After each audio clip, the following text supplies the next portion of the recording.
School का पहला दिन कहानी। स्कूल के बच्चों के लिए प्रेरणादायक कहानी, एक नई सीख। यह कहानी है एक लड़के सूरज जो अपने माता पिता के साथ शहर में रहता था, जिसे एक नए स्कूल में जाना था। वहाँ सुबह नाश्ता कर ही रहा था कि बाहर बस हॉर्न बजाती है।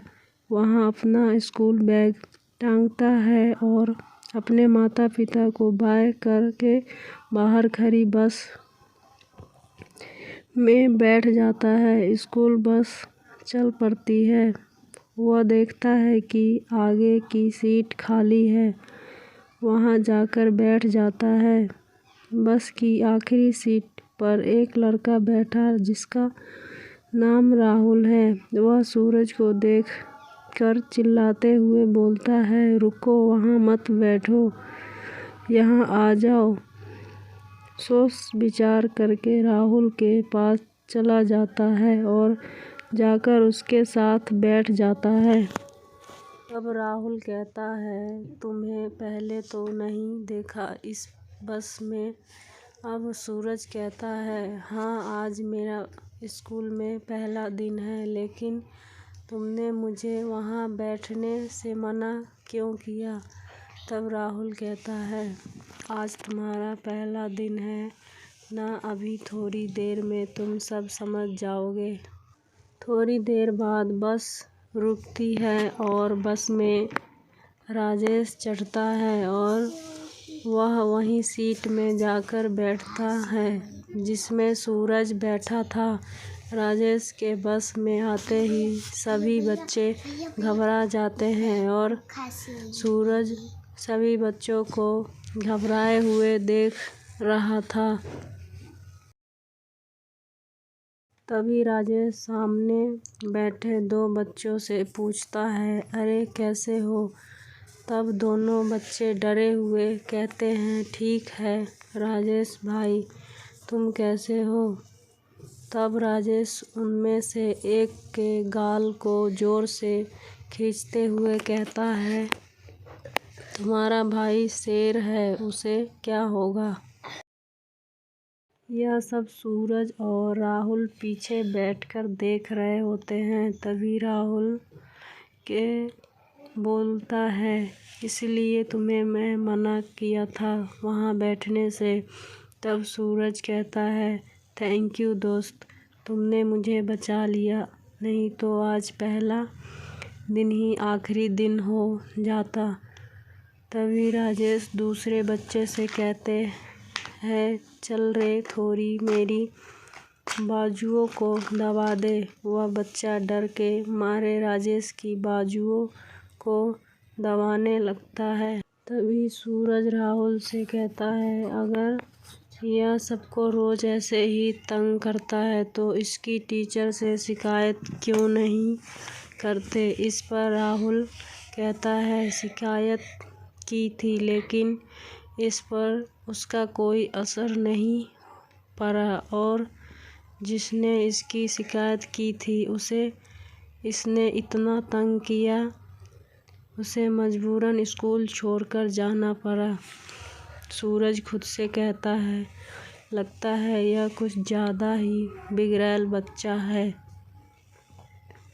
उसकी स्कूल बस स्टेज पहुंच जाती है। राहुल और सूरज दोनों अपनी अपनी कक्षाओं में चले जाते हैं। वह दोनों मन लगाकर पढ़ते हैं। उसके बाद उसकी छुट्टी हो जाती है। वह दोनों वापस उसी बस में बैठकर चला जाते हैं। सूरज अपने घर पहुंच जा कभी उसकी माँ कहती है, आ गए बेटे, जाओ कपड़े उतार के आ जाओ, मैं खाना लगा देती हूँ।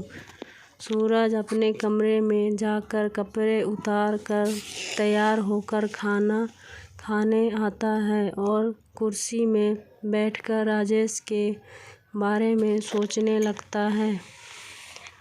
तभी उसकी माँ उसे सोचता हुआ देखकर उसे पूछती है, क्यों, कैसा रहा स्कूल का पहला दिन? कोई दोस्त बने या नहीं? तब सूरज कहता है, दोस्त तो बने लेकिन एक रह गया है। उसकी माँ उसे परेशान देखकर पूछती है, मतलब क्या हो गया?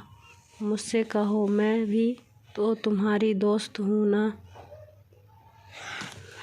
सूरज अपनी माँ को देखता है और स्कूल बस में जो भी हुआ वह सब अपनी माँ को बता देता है। तब उसकी माँ कहती है, तुमने मुझे एक दोस्त होने के नाते अपनी सारी बात बता दी। अब मैं भी एक दोस्त का फर्ज अदा करते हुए तुम्हें सुझाव देती हूँ।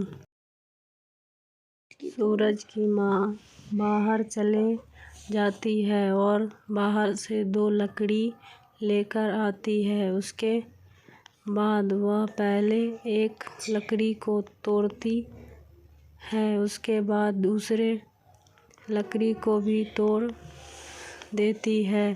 सूरज को यह सब देखकर कुछ समझ नहीं आ रहा होता है। तब उसकी माँ तुम 4 लकड़ी के टुकड़ों को एक साथ पकड़कर तोड़ने की कोशिश करती है, लेकिन वह नहीं तोड़ पाती है।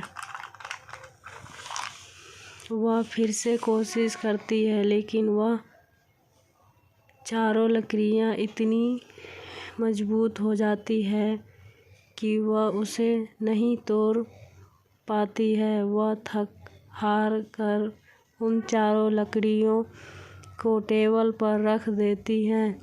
सूरज समझ जाता है और खुश होकर अपनी माँ के गले लग जाता है और कहता है, मैं समझ गया, मैं थैंक यू सो मच। अगले दिन फिर स्कूल बस आती है। सब उसमें बैठ जाते हैं।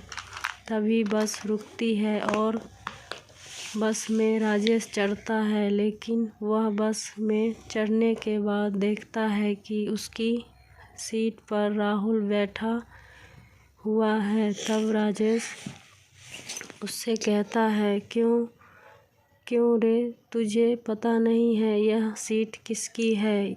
इस पर कौन बैठता है? राहुल कहता है, मुझे पता है, लेकिन आज मैं बैठूंगा।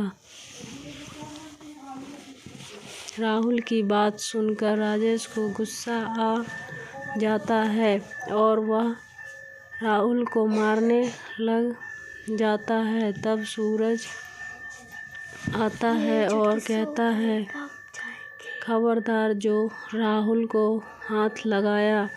तब राजेश को और गुस्सा आ जाता है और वह सूरज को कहता है, तो तू मुझे रोकेगा? बस के सारे बच्चे सूरज के साथ खड़े हो जाते हैं और कहते हैं, हम सब मिलकर रोकेंगे। एक एक करके सारे बच्चे कहने लगते हैं, हम सब मिलकर रोकेंगे। राजेश सभी बच्चों को एक साथ खड़ा देखकर डर जाता है और कहता है, कोई बात नहीं, राहुल यहाँ बैठ सकता है, मैं पीछे जाकर बैठ जाता हूँ।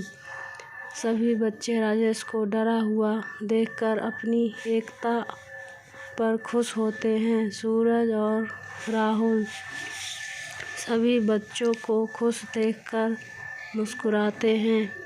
इस स्टोरी से हमें ये सीख मिलती है कि अकेले इंसान को हर कोई परेशान करना चाहता है, और हम एकता अगर बनाए रखें तो कोई परेशान नहीं करता। स्टोरी अच्छा लगे तो प्लीज़ सब्सक्राइब करें, कमेंट करें, लाइक करें।